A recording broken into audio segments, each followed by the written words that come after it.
Assalamualaikum warahmatullahi wabarakatuh. Bertemu lagi di channel saya, di channel Bang Ronald Sabeni. Pada video kali ini, yang seperti yang teman-teman lihat di sini, sengaja saya buat kipas emergensi seperti yang saya katakan sebelumnya di video saya sebelumnya, bahwasanya paling tidak di rumah itu sempat kepikiran ya kita ya ada satu atau dua lampu emergensi. Ya namanya emergensi sifatnya kan pasti darurat ya teman-teman, pasti ada hal apa waktu-waktu seperti itu, baik itu dari lampu maupun kipas ini kan posisinya ya biasa. Kalau untuk mati lampu malam itu kan mungkin bisa gerah. Nah ya seperti video saya sebelumnya saya buat kan banyak dengan aneka macam rupa ya fungsinya, ya seperti saya katakan di video-video saya sebelumnya, fungsi-fungsi saya buat banyak itu tuh apa. Oke, di depan ini saya buat dari pipa yang hanya saya susun dan nggak saya lem ya. Ini bekas, nggak ada yang hampir keseluruhannya yang setiap video yang saya buat itu semua dari limbah ya teman-teman ya, dari limbah. Bahkan sampai handphone yang saya buat untuk video ambil vlog ini pun dari limbah yang saya perbaiki ya, pusing sih karena gambarnya cukup lumayan, alhamdulillah bagus lah ya teman-teman ya. Intinya masih ingin buat sesuatu yang memang berawal dari semuanya itu dari limbah yang nggak bisa dimanfaatkan ya teman-teman ya. Oke, di sini ada 3 baling-baling ya, ini ada tangkainya seperti ini. Nah seperti ini. Nah ini sudah karatan ini kan, sudah karatan bekas kena air, tapi alhamdulillah modulnya masih bagus, hanya saja ini karatan semua udah dibuang ya oleh pemilik kita dulu, mungkin ya udah nggak bisa hidup mungkin awalnya karena memang karatan ya teman-teman ya. Nah seperti ini saya buka, modulnya saya udah ambil. Nah, saya buat di sini, ini buat modul juga, nanti saya jelaskan fungsi ini ya, tapi nggak untuk video ini. Modul ini intinya limbah yang saya pakai itu saya kolaborasi, saya buat untuk jadi apa ya kan, nggak umum aja. Saya nggak biasa pakai yang umum, saya biasa kolaborasi ya teman-teman ya. Oke, nah ini saya beli ada berapa biji yang patah ya kan, yang rusak ya kan, yang ini ya patah-patah, yang sudah patah juga lehernya, yang bisa dibelok-belok. Contoh ini kan ini bisa belok nih, bisa ke belakang, depan belakang. Nah semuanya itu saya pakai 3 ini. Kalau untuk 1 meter masih kerasa ademnya sih ya, alhamdulillah untuk 1 meter ya masih kerasa ademnya ya, lumayan karena pakai 3 baling-baling ya. Kalau umumnya kalau pakai baterai dari bawaan pabriknya ya paling ya nggak sampai sejam ya teman-teman ya. Tapi kalau kita gunakan, kalau saya kan udah baterai kayak gini kan macam-macam, dari bekas laptop ya, mungkin di salah satu laptop nggak keseluruhnya ya, ada yang rusak ya. Tapi karena baterai itu biasanya kalau yang orisinil itu ya awet, insya Allah awet. Dan saya sering pakai, kreativitasnya tuh pakai yang bekas laptop ataupun yang ada kode-kode serinya yang begitu dicas dan diawetan lama. Nah kalau pakai baterai yang saya gunakan ini, bekas laptop ini ya alhamdulillah bisa sampai 1 jam lebih ya, dengan kondisi ya alhamdulillah masih bisa dingin lah, jarak 1 meter masih kerasa anginnya.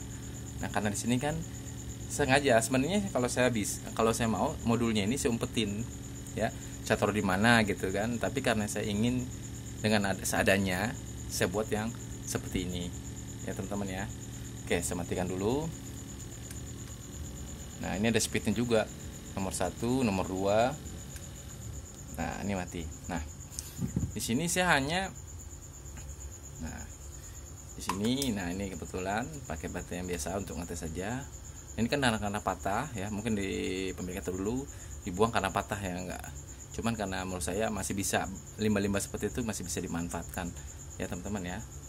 Ini semua kipas ini isinya kan 2 kabel ya teman-teman ya, 2 kabel nih, min sama plus ya, merah dan hitam. Ini saya jadikan satu, kesini ke sini ya, ngambil dari kabel yang untuk baling-baling ini dijadikan satu. Nah ini semua kan kalau ini bisa di posisi angin, umpamanya ini kan nggak ada yang dilem ya teman-teman ya, hanya susun aja. Ini bisa belok sini tergantung maunya, ini belok ke sini atau belok sini, ini juga tergantung, ini juga bisa ke atas ya, ini bisa ke atas kemana aja karena nggak ada yang dilem teman-teman ya. Nah ini kebanyakan bekas ini kan pipa ini umumnya sudah bekas dipakai ya pastinya teman-teman ya, sudah bekas dipakai pastinya ya. Mungkin ini tadinya kan udah bekas ada ininya, saya bersihin, saya potong-potong bagian dalamnya, lalu saya congkel keluar, lalu bisa dipakai lagi ya. Jadi bisa dimanfaatkan kayak gini. Teman-teman mungkin ngerti maksud saya. Yang sudah ada bekas patah-patahnya saya potong ya, saya potong, saya bersihkan. Yang bekas pipa yang tertanam yang sisanya itu saya bersihkan supaya bisa dipakai kayak gini lagi ya teman-teman ya. Ini kan nggak ada yang di apa, hampir nggak ada yang dilem, ini nggak ada yang dilem ini teman-teman nih ya, hanya saja model susun aja. Nah ini kan bisa bengkok-bengkok, nggak ada yang dilem. Intinya setiap limbah selagi masih bisa bermanfaat untuk kita gunakan ya kalau selagi bisa bermanfaat untuk kita gunakan, kenapa enggak ya teman-teman ya. Nah kalau misalnya kita beli aja ya di pengepul barang bekas itu ya teman-teman ya, pengepul rontok barang bekas itu ya gini nih, itu kan nggak ada nilainya, maaf dibilang teman-teman, masuknya impact lah bahasanya, impact sekilo kan nggak seberapa ya kan. Nah kalau kita bilang gini kan mereka kadang udah bawa aja bang, nggak enak, kita kumpulin aja yang mau kita ambil, dan sekiranya memang perlu untuk dibuat kreativitas ya kita beli ya, paling sekantong plastik, dari plastik ini cuma 10.000 teman-teman, kita bisa buat kreativitas yang bisa menghasilkan sedikit. Contoh itu ya stand kipas yang video saya sebelumnya saya udah jelaskan ya. Kalau umpamanya kita beli begitu ya paling 5.000 atau 7.000, tapi kalau kita hias ya dengan kolaborasi dengan lain, itu bisa buat memperindah ruang tamu kita. Nah ini belum saya hias saja nih yang lampu stand kipas ini ya, yang di video saya sebelumnya. Ini saya satu malam ini bikin 2 video teman-teman, karena ngajar yang kemarin saya nggak sempat karena selalu saking sibuknya teman-teman ya.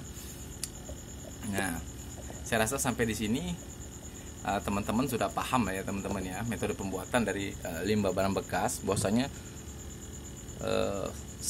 selagi itu barang limbah itu bisa kita manfaatkan untuk sesuatu yang berguna, kenapa kita nggak coba untuk buat ya teman-teman ya. Apabila ada pertanyaan teman-teman bisa dicantumkan di kolom komentar, insya Allah saya bisa bantu jawabnya berdasarkan pengetahuan saya berkreativitas ya teman-teman ya. Kalau umpamanya video ini berguna buat teman-teman, like, share, and subscribe. Jangan lupa diketik lonceng notifikasinya supaya teman-teman bisa mendapatkan video-video terbaru yang saya upload ya teman-teman ya. Oke, saya rasa cukup demikian penjelasan pembuatan limbah dari bekas limbah ini ya teman-teman ya. Oke, saya rasa cukup sekian ya teman-teman ya. Wassalamualaikum warahmatullahi wabarakatuh.